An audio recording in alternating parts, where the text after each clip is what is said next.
Good morning students. आज हम लोग मैथमेटिक्स का एक बहुत ही शानदार चैप्टर लेके आए हैं जिसका नाम है त्रिकोणमिति, ट्रिगोनोमेट्री। ये चैप्टर बहुत बहुमूल्य है क्योंकि 11, 12 सारे क्लासेस में, इंजीनियरिंग में सब जगह इसका एप्लीकेशन है, सभी जगह इसको पढ़ना है, इसलिए बिल्कुल ध्यान से आप इसको पढ़ेंगे। राइट, शुरू करते हैं। ये त्रिकोणमिति जो शब्द है वो दो शब्द से मिलकर बना हुआ है। ट्रिगोनोमेट्री जो है ये ट्रिगोनोमेट्री वर्ड दो चीज से बना हुआ है। पहला वर्ड है ट्रिगोनॉन और दूसरा है मेट्रॉन। ट्रिगोनॉन मीन्स होता है ट्रायंगल। ट्रायंगल मतलब त्रिभुज। यस। और मेट्रॉन मीन्स होता है मेजरमेंट, यानी माप। यानी ट्रिगोनोमेट्री का मतलब हुआ त्रिभुज से संबंधित जो भी माप है, मेजरमेंट है, उसके बारे में स्टडी किया जाता है। किसमें? हमको ट्रिगोनोमेट्री में। यस और नो? तो इसका डिफिनीशन होता है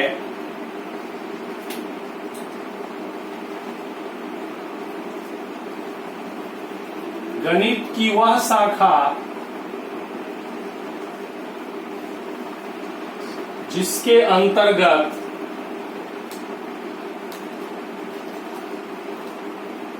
त्रिभुज के कोण,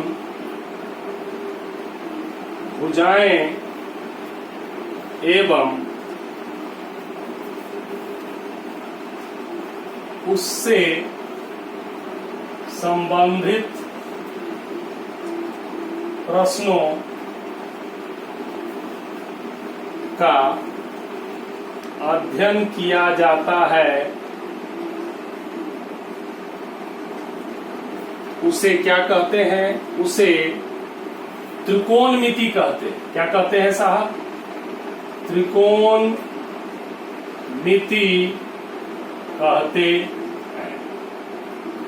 मेनली त्रिकोणमिति में आपको राइट एंगल ट्रायंगल यानी समकोण त्रिभुज से संबंधित क्वेश्चन ही आएगा, याद रखिएगा।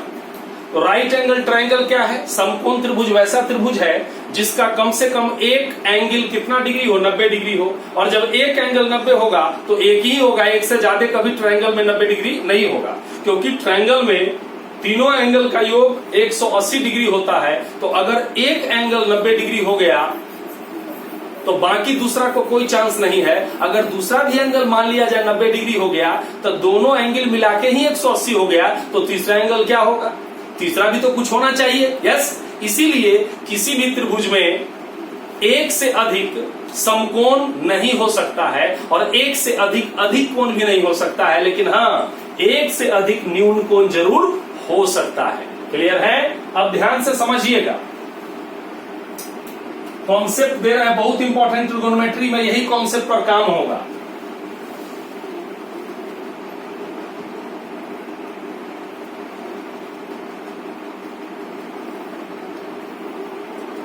राइट एंगल ट्रायंगल, ध्यान दीजिएगा।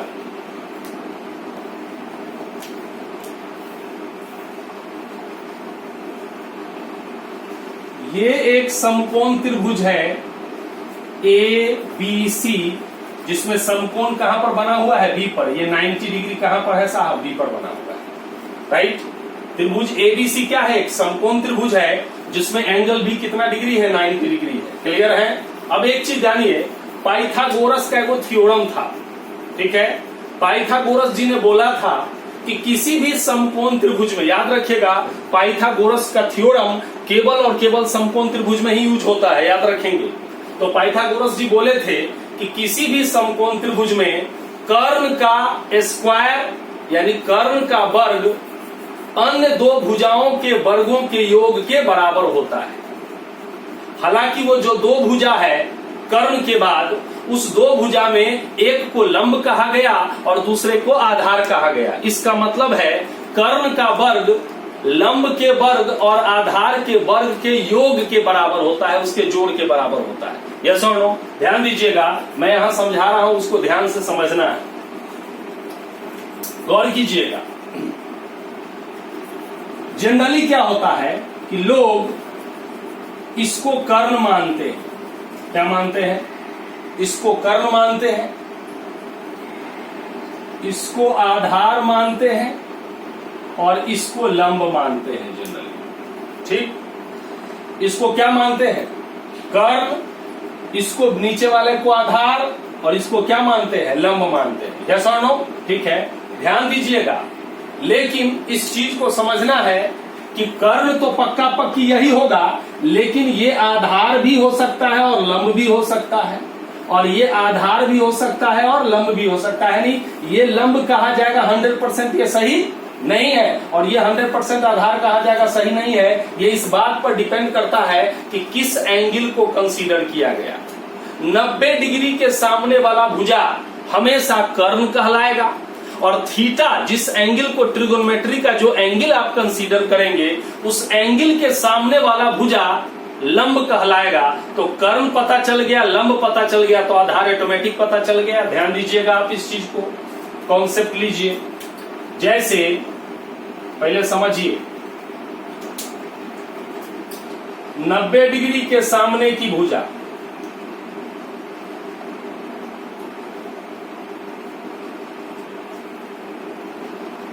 ये क्या कहलाएगा? कर्ण कहलाएगा। यस। थीटा के सामने की भुजा, थीटा एंगल है, सामने की भुजा क्या कहलाएगा? लंब कहलाएगा। तो बचा हुआ अन्य भुजा क्या कहलाएगा? जब दूगो होइए गया तो तीसरा भुजा पक्का पक्की आधार कहलाएगा। यस, क्लियर है? ध्यान से समझिएगा इसको। जैसे इस पिक्चर में आप मुझे बताइए, ए बी सी, ये 90 डिग्री है। अगर हम इसको थीटा मानते हैं, सी को थीटा मानते हैं, तो ये 90 डिग्री के सामने वाला ये तो पक्का क्या हो जाएगा? कर्ण हो जाएगा। कोई कंफ्यूजन? ये 90, ये थीटा के सामने वाला भुजा कौन है? ए बी है, तो ए बी क्या हो जाएगा? आपका लंब हो जाएगा। यस। तो बचा ये क्या हुआ? वो हमारा आधार हो गया। कोई कंफ्यूजन? लेकिन इसी में दूसरा यही सेम पिक्चर रहेगा, ए बी सी, राइट। इस बार थीटा मैंने इसको माना, तो 90 डिग्री के सामने वाला ये तो पक्का कर्ण हो गया, लेकिन अब इस बार थीटा इसको माना, तो थीटा के सामने भुजा बीसी है ना, तो अब बीसी हो जाएगा लंब। याद रखेंगे, 90 के सामने वाला कर्ण, थीटा के सामने वाला लंब। यस। तो बचा ये क्या हो जाएगा? आपका आधार हो गया ये भी। यस और नो? क्लियर है? कई बार आपको थीटा नहीं देगा, कोण सी दे देगा, तो कोण सी का मतलब आप समझ लीजिए कि सी को हीरो बनाया गया है, यानी सी के सामने वाला लंब हो जाएगा। इसको आपको क्या करना है? ध्यान में रखना है। यस और नो? ध्यान दीजिएगा, कर्ण को दिख रहा है, कर्ण को हाइपोटेन्यूज बोलते हैं, और इसका संकेत H लेंगे। जहां H लिखेंगे आप समझ जाइएगा कि कर्ण की बात हो रही है। लंब को बोलेंगे परपेंडिकुलर, परपेंडिकुलर, इसको हम परपेंडिकुलर P से शुरू होता है इसलिए P लेंगे संकेत। और आधार को इंग्लिश में बेस लिखते हैं, बेस को हम लोग B से सूचित करेंगे। यानी अगर H है तो कर्ण है, P है तो लंब है, और B है तो क्या है? आधार है। याद रखना है कि राइट एंगल ट्रायंगल में 90 के सामने वाला कर्ण होता है और थीटा के सामने वाला क्या होता है? लंब होता है। तो बचा हुआ पक्का पक्की क्या होगा? आधार होगा। देखिए, अब पढ़ेंगे हम लोग बेसिक इंट्रोडक्शन। समझ गए? इस चैप्टर में आपको बार बार पाइथागोरस थ्योरम की चर्चा होगी, इसलिए उस थ्योरम को थोड़ा सा जानना हम लोग को जरूरी है कि पाइथागोरस थ्योरम क्या है। तो ध्यान दीजिएगा, पाइथागोरस थ्योरम हमेशा राइट एंगल ट्रायंगल में यूज होता है। ध्यान दीजिएगा, और ये बात आपको बता दिए हैं कि राइट एंगल में 90 डिग्री के सामने वाला कर्ण हुआ, हाइपोटेन्यूज हुआ, थीटा के सामने वाला लंब हुआ, और बचा हुआ क्या हुआ? आधार हुआ। इसको दिमाग में रखिएगा, तभी आपका सवाल बनेगा।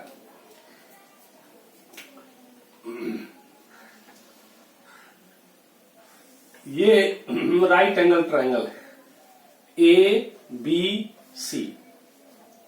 ये 90 है तो ये कर्ण हो गया। कर्ण को अब h लिखेंगे हम लोग। अगर इसको थीटा मान लेते हैं तो ये लंब हो गया, लंब को p लिखेंगे तो बचा हुआ ये हमारा आधार हो गया, ये हमारा क्या हुआ b हो गया। तो ये कहते हैं पाइथागोरस जी, किसी समकोण त्रिभुज में, किसमें साहब, किसी समकोण त्रिभुज में कर्ण का वर्ग अन्य दो भुजाओं के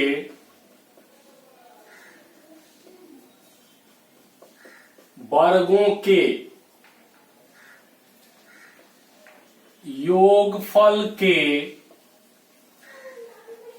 बराबर होता है। ध्यान से समझिएगा, किसी समकोण त्रिभुज में कर्ण का वर्ग यानी इस भुजा का वर्ग अन्य दो भुजा, ये और ये भुजा के वर्गों के योग के बराबर होता है। मैं समझाता हूं।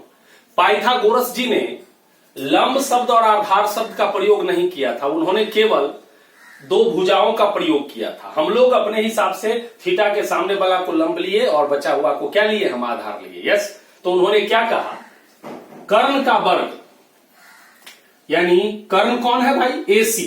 ध्यान से समझिएगा, एसी का स्क्वायर, कर्ण का वर्ग अन्य दो भुजाओं के वर्गों, अन्य दो भुजा कौन है बोलिए, एबी का वर्ग और बीसी के वर्ग, अन्य दो भुजाओं के वर्गों के योगफल, योगफल तो प्लस कर दीजिए है, तो अन्य दो भुजाओं के वर्गों के योगफल के क्या होता है, बराबर होता है। इन्होंने ये बताया। यस, इसको वर्ड में लिखने की कोशिश करें हम लोग, कर्ण का स्क्वायर बराबर क्या होगा बोलिए, लंब का स्क्वायर और प्लस आधार का स्क्वायर।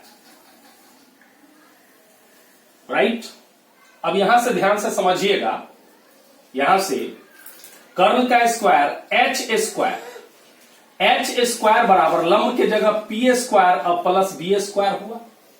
एच स्क्वायर बराबर P square plus B square. तो अगर एच निकालना हो तो स्क्वायर हटाने के लिए इसको अंडर रूट कर दीजिएगा, P square plus B square का अंडर रूट, तो एच निकल गया। यस, अब देखिए, अगर ये तो फॉर्मूला तब लगेगा जब P और B दिया हुआ H निकालना है, जब H और B दिया है P निकालना है, तो P स्क्वायर अगर हम करेंगे तब P स्क्वायर बराबर क्या होगा बोलिए, H स्क्वायर और माइनस क्या होगा, B स्क्वायर।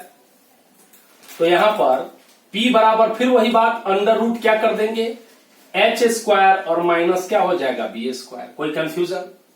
अगर H और P दिया है, B निकालना है, तो आ जाइए, B स्क्वायर बराबर होगा H square minus P square. Finally B बराबर अंडर रूट क्या हुआ, H square minus P square. Yes, ये तीनों फॉर्मूला आपको बड़ी काम का चीज है, जिसमें कोई दूगो दे देगा, लंब आधार और कर्ण में कोई दो देगा तो तीसरा बड़े आराम से क्या कर सकते हैं, निकाल सकते हैं। जैसे एक क्वेश्चन से इस चीज को हम समझते हैं, तब हमारा काम होगा, काफी अच्छा रहेगा।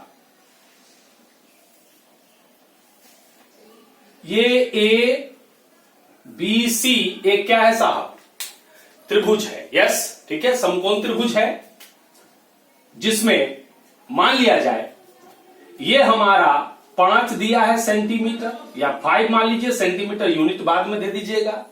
ये हमारा 12 है, तो ये हमारा x क्या होगा। अब आप बताइए यहां x क्या है, x क्या है हमारा, x है कर्ण और दिया हुआ है आधार क्या है हमारा b। यहां थीटा नहीं दिए हैं। यस, ठीक है, लेकिन अगर थीटा यहां रहेगा तो ये कर्ण हो जाएगा, ये आधार, और अगर थीटा यहां रहेगा तो ये अगर ये थीटा रहेगा तो ये लंब हो जाएगा और ये आधार होगा, अगर यहां थीटा रहेगा तो ये लंब होगा, ये आधार हो जाएगा, कर्ण कर्ण ही रहेगा।